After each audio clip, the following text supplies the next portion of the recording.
Hay momentos en la vida en los que creemos conocer a alguien tan profundamente que entregamos todo sin hacer preguntas. Momentos en los que la confianza deja de ser una elección consciente para convertirse en algo tan natural como respirar. Pero, ¿qué sucede cuando esa persona en la que depositamos nuestra fe completa, nuestra vulnerabilidad más pura, resulta ser exactamente lo contrario de lo que imaginábamos? Esta es la historia de Martín, un hombre que descubrió demasiado tarde que la confianza, cuando se entrega sin filtros, puede transformarse en el arma más filosa que alguien pueda usar en tu contra. Martín tenía 53 años cuando todo comenzó a desmoronarse. Durante más de 2 décadas, había construido una vida que muchos envidiarían desde afuera. Un hogar estable, una familia unida, un negocio que funcionaba con la precisión de un reloj suizo.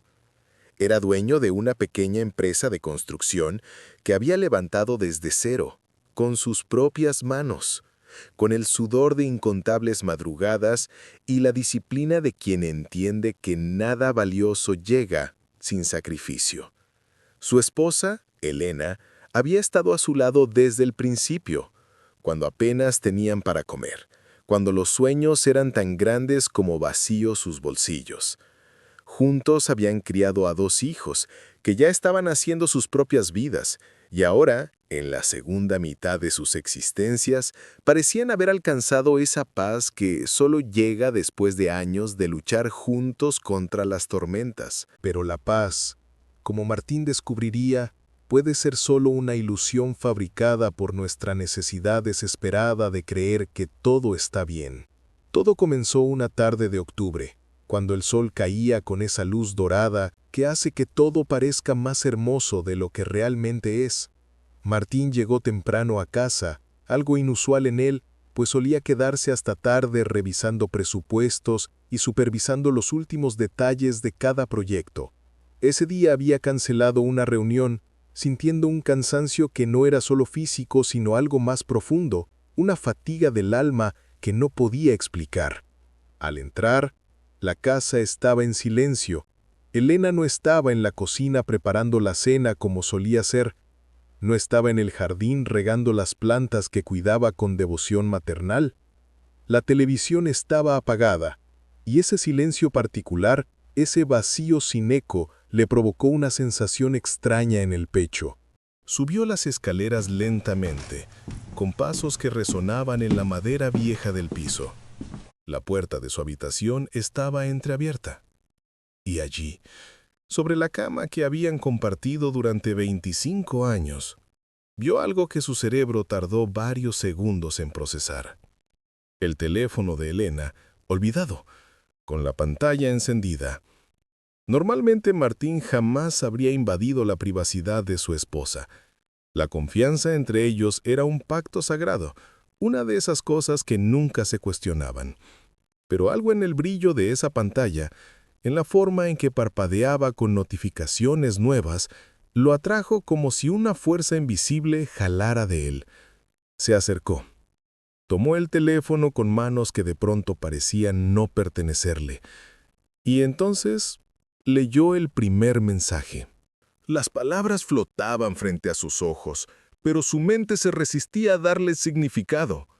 Era un mensaje de alguien llamado Ricardo, un nombre que Martín conocía bien. Ricardo era su socio, su amigo desde la juventud, el hombre que había estado junto a él en las buenas y en las malas, el hermano que la vida le había regalado cuando más lo necesitaba. El mensaje no dejaba lugar a dudas. Era cariñoso, íntimo, con esa familiaridad que solo existe entre dos personas que comparten algo prohibido. Martín siguió leyendo, deslizando la pantalla hacia arriba con dedos temblorosos, descubriendo una conversación que se extendía durante meses. Meses, no días, no semanas, Meses de palabras dulces, de planes secretos, de encuentros coordinados con la precisión de quien sabe que está haciendo algo que debe permanecer oculto. El mundo de Martín se detuvo en ese instante. No hubo explosión, no hubo gritos ni llanto inmediato. Solo un silencio ensordecedor, como si el universo entero hubiera contenido la respiración. Las piernas le fallaron y tuvo que sentarse en el borde de la cama, ese mismo lugar donde habían dormido abrazados miles de noches, donde habían hecho el amor, donde habían consolado a sus hijos cuando tenían pesadillas, donde habían soñado juntos con un futuro que ahora se revelaba como una mentira perfectamente elaborada. ¿Cuánto tiempo estuvo allí sentado? No lo supo. Pudo haber sido un minuto o una hora. El tiempo dejó de existir de la forma en que siempre lo había conocido. Cuando finalmente escuchó la puerta principal abrirse, cuando escuchó los pasos de Elena subiendo las escaleras con esa alegría despreocupada, de quien no sabe que su mundo está a punto de colapsarse, Martín no se movió. Simplemente esperó, sosteniendo el teléfono entre sus manos, como si fuera una granada a punto de explotar. Elena entró a la habitación tarareando una melodía. Al verlo allí, sentado en la penumbra del atardecer, con su teléfono en las manos, su rostro cambió. Pasó del desconcierto a la comprensión en una fracción de segundo. Y en ese cambio, en esa transformación instantánea de su expresión, Martín vio confirmada la verdad que una parte de él todavía quería negar. Lo que siguió fue una conversación que ninguno de los dos olvidaría jamás. Elena no negó nada. Quizás fue la única muestra de respeto que pudo ofrecerle en ese momento. Sí, había estado viéndose con Ricardo. Sí, durante meses. Sí, mientras Martín trabajaba hasta tarde. Mientras confiaba ciegamente en los dos seres humanos que más amaba en el mundo, ellos habían construido una relación paralela, alimentada por encuentros furtivos y mentiras coordinadas. Elena lloró, habló de sentirse sola, de cómo Martín siempre estaba ocupado, de cómo Ricardo la hacía sentir vista de una manera que ella necesitaba. Pero Martín apenas escuchaba las palabras, solo veía la magnitud de la traición, no una, sino doble, su esposa y su mejor amigo. Las dos personas en las que había depositado su confianza absoluta, sin reservas, sin dudas. Esa noche, Martín salió de la casa sin rumbo fijo. Condujo durante horas por carreteras vacías, con las ventanas abajo y el aire frío golpeándole el rostro, tratando de procesar lo imposible. ¿Cómo había sido tan ciego? ¿Cómo no había visto las señales? Porque cuando uno confía completamente, las señales se vuelven invisibles. La confianza tiene esa característica peligrosa. Nos hace bajar todas las defensas, apagar todas las alarmas, creer que estamos a salvo, cuando quizás estamos en el mayor peligro. Los días que siguieron fueron un infierno de decisiones imposibles. Martín tuvo que enfrentar a Ricardo. Y esa conversación fue aún más dolorosa que la primera. Ricardo no mostró remordimiento real. Solo ofreció excusas, justificaciones, intentos patéticos de minimizar lo sucedido. Habló de cómo las cosas simplemente pasaron, de cómo no habían planeado enamorarse, de cómo Martín debía entender que el corazón a veces hace lo que quiere. Martín escuchó todo esto con una calma que era más aterradora que cualquier explosión de ira. Porque en ese momento entendió algo fundamental.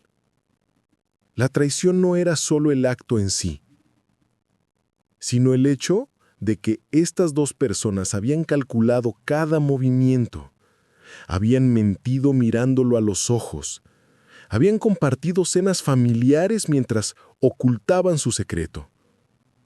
Habían usado su confianza como un escudo para hacer lo que quisieran sin consecuencias.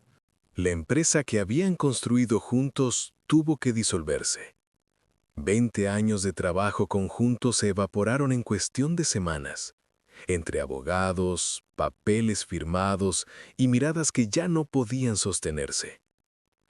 El hogar que Martín había considerado su refugio se convirtió en un campo de batalla silencioso, lleno de espacios vacíos que antes ocupaban risas y complicidad. Elena se fue eventualmente, llevándose consigo maletas llenas de ropa y dejando atrás una casa que de pronto se sentía enorme y fría. Pero lo más devastador no fue la separación física, fue el daño interno, la forma en que la traición carcome desde adentro como un ácido lento. Martín comenzó a cuestionar todo. Cada recuerdo, cada momento feliz del pasado, ahora estaba contaminado por la duda. ¿Cuándo había comenzado realmente la traición? ¿Había sido sincero algún momento de su matrimonio? ¿Cuántas veces Ricardo había sonreído en su cara mientras planeaba encuentros secretos con Elena? La confianza, una vez rota de esa manera, no deja solo escombros en el presente.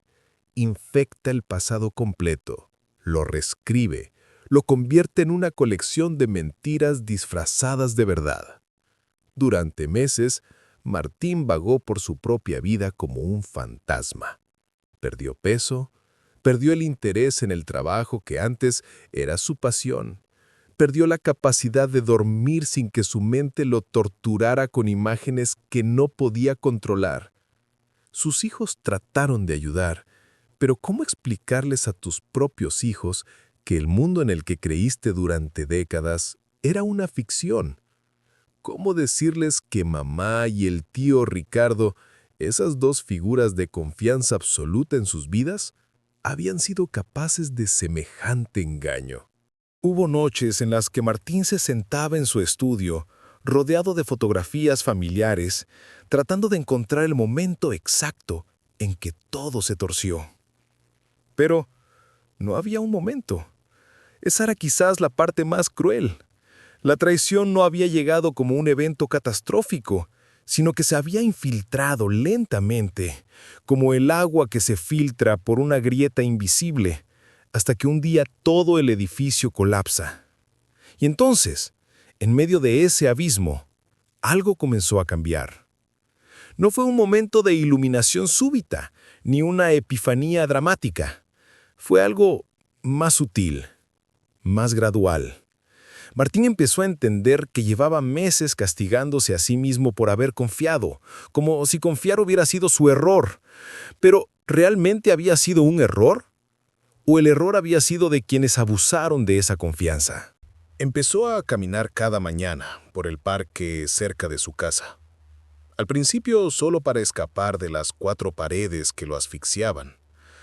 Pero con el tiempo, esas caminatas se convirtieron en un espacio de reflexión.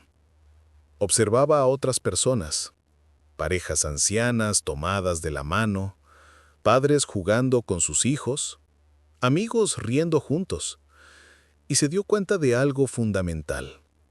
Todos ellos estaban ejerciendo un acto de fe. Todos confiaban en que el otro no los lastimaría, en que el amor y la amistad eran reales, en que valía la pena abrirse y ser vulnerable. Y sí, muchos probablemente terminarían heridos, traicionados, desilusionados. Pero eso no convertía la confianza en algo malo. Convertía la traición en algo imperdonable. Martín buscó ayuda profesional, algo que nunca había considerado necesario.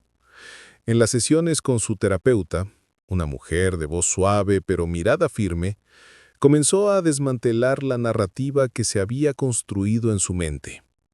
La narrativa que decía que él había sido un tonto por confiar ciegamente, que debería haber estado más alerta, que tenía parte de la culpa por no ver lo que estaba sucediendo. Su terapeuta le hizo una pregunta que cambió su perspectiva. ¿Qué tipo de vida hubieras tenido si hubieras vivido todos estos años sospechando, dudando, vigilando cada movimiento de Elena y Ricardo? ¿Eso hubiera sido mejor? La respuesta era obvia. No. Una vida sin confianza es una vida en prisión, donde el carcelero eres tú mismo. Martín había vivido feliz durante años porque confiaba. El hecho de que esa confianza fuera traicionada no borraba la autenticidad de su propia experiencia, de su propia capacidad de amar sin reservas. El error no había sido suyo. El error, la maldad, la cobardía, todo eso pertenecía exclusivamente a quienes abusaron de su confianza. Pasó más de un año antes de que Martín pudiera pensar en lo sucedido, sin sentir ese nudo en el estómago. 18 meses antes de que pudiera ver una fotografía de Elena, sin que su corazón se acelerara con una mezcla de dolor y rabia. 2 años antes de que pudiera considerar la idea de volver a confiar en alguien de manera profunda. Durante ese tiempo, reconstruyó su vida pieza por pieza. No de la manera en que estaba antes, porque eso era imposible, sino de una forma nueva.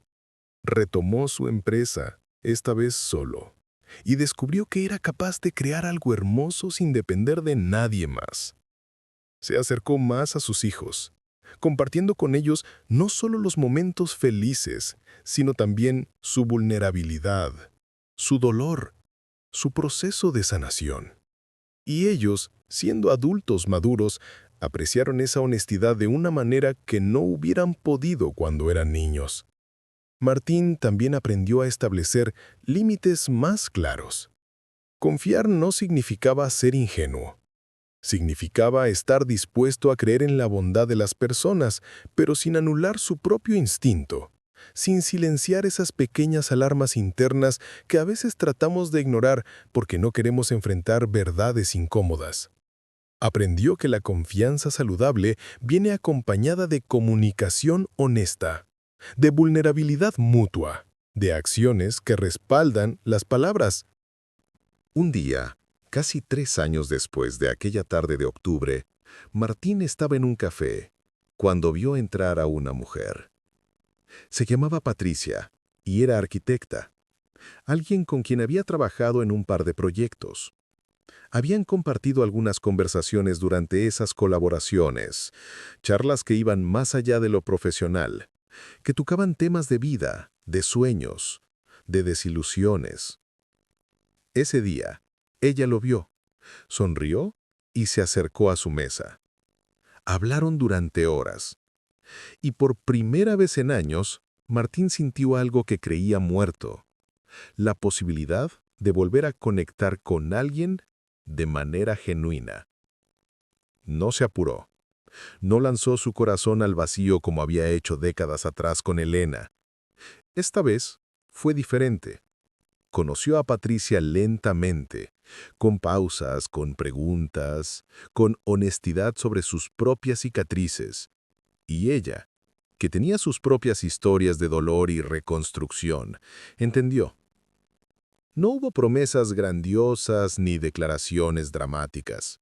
Solo 2 personas maduras, conscientes de su propia fragilidad, decidiendo caminar juntas un trecho del camino. Con Patricia, Martín aprendió una nueva forma de confianza. Una confianza que no era ciega, sino consciente.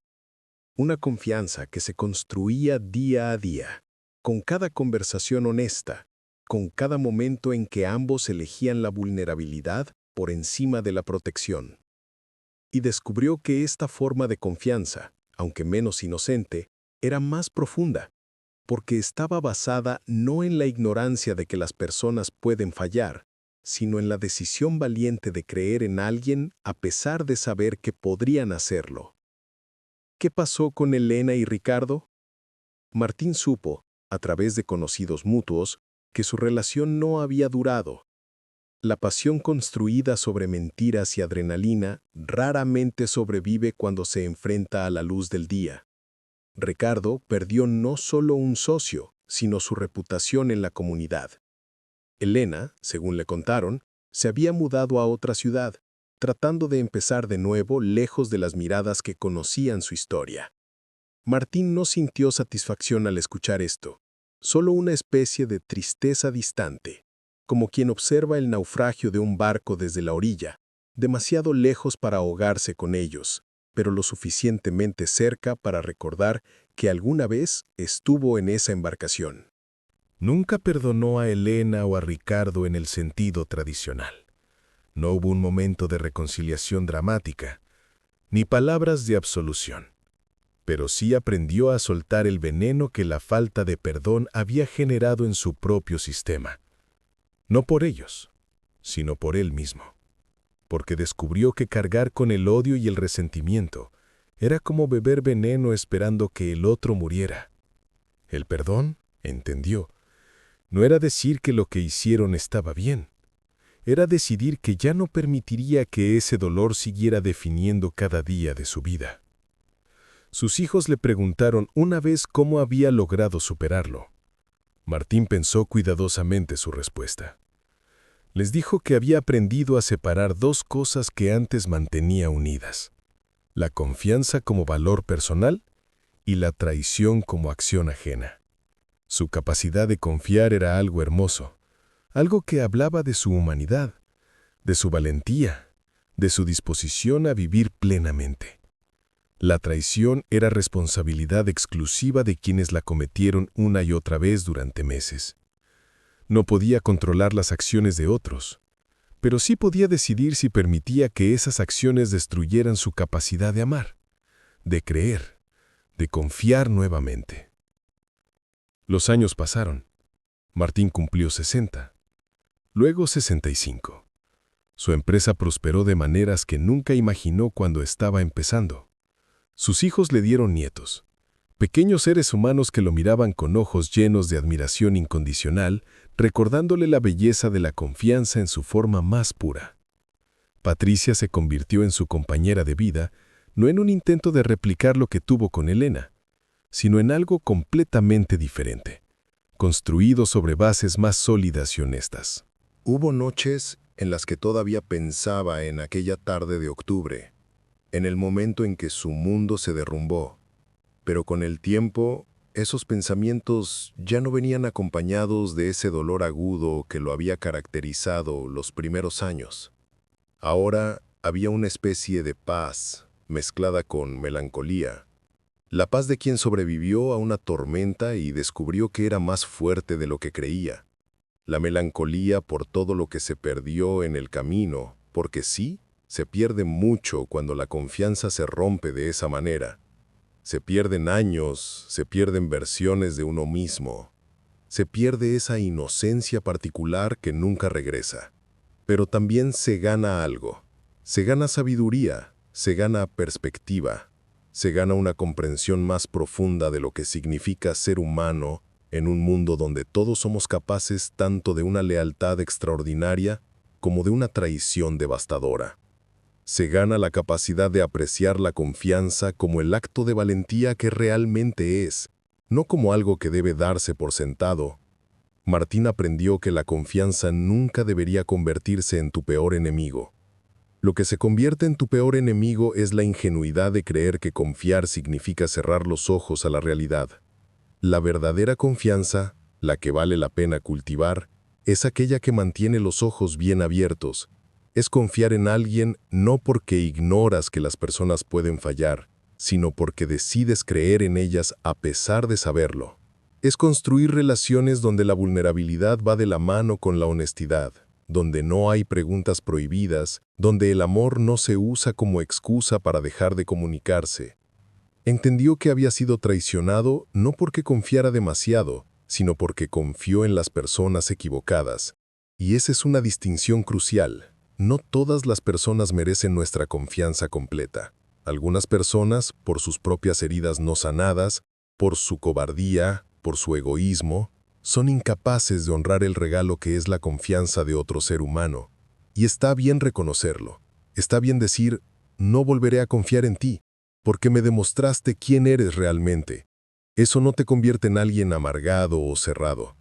Te convierte en alguien que se valora lo suficiente para no aceptar migajas de aquellos que deberían estar ofreciéndote un banquete de lealtad. También aprendió que la confianza debe ser recíproca. Durante años, él había confiado ciegamente en Elena, mientras ella claramente no sentía la misma necesidad de honrar esa confianza. Había una asimetría peligrosa en su relación que él no había querido ver. En su nueva vida con Patricia, ambos entendían que la confianza era un pacto mutuo que se renovaba cada día, no un cheque en blanco firmado al inicio de la relación. Una tarde, ya en sus últimos años, Martín estaba sentado en el porche de su casa viendo el atardecer. Patricia estaba a su lado, leyendo un libro. Uno de sus nietos, un niño de 8 años con ojos curiosos, se acercó y le preguntó: «Abuelo, ¿alguna vez alguien te rompió el corazón?». Martín miró al niño, luego a Patricia, quien levantó la vista de su libro con una sonrisa suave. Pensó en todas las formas en que podría responder, en todas las capas de verdad que esa pregunta simple contenía. Finalmente dijo: «Sí, alguien lo hizo. Pero aprendí que un corazón roto puede sanar. Y cuando sana, es más fuerte que antes, porque conoce su propia resistencia. Aprendí que la confianza es como el sol, necesaria para vivir, pero que también puedes quemarte si no tienes cuidado.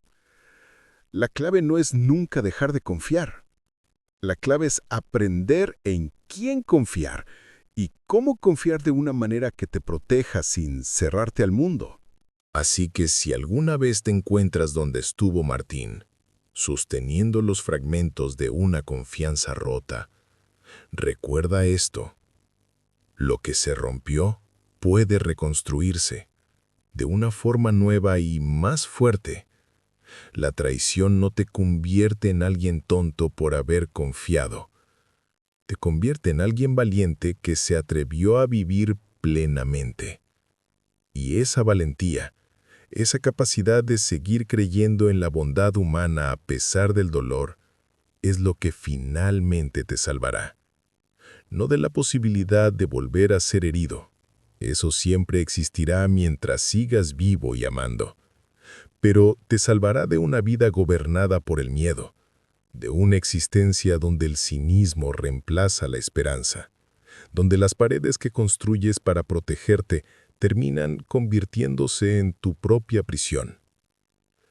La confianza no es tu enemigo. Nunca lo fue. Tu enemigo es la cobardía de aquellos que no saben honrarla.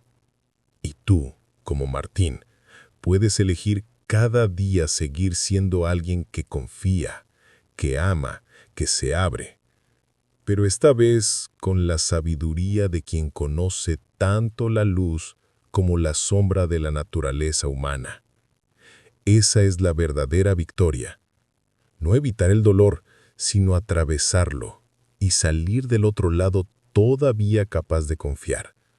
Todavía dispuesto a creer que hay personas que merecen cada gramo de fe que depositas en ellas. Y cuando encuentres a esas personas, ámalas ferozmente, confía en ellas conscientemente y construye con ellas algo que pueda resistir las tormentas, no porque sea invulnerable, sino porque está construida sobre la verdad, la comunicación y el respeto mutuo. Esa es la confianza que vale la pena. Esa es la confianza que nunca se convertirá en tu enemigo porque está cimentada en la realidad, no en la fantasía, en la valentía, no en la ingenuidad, en el amor maduro. no en la dependencia disfrazada de romance.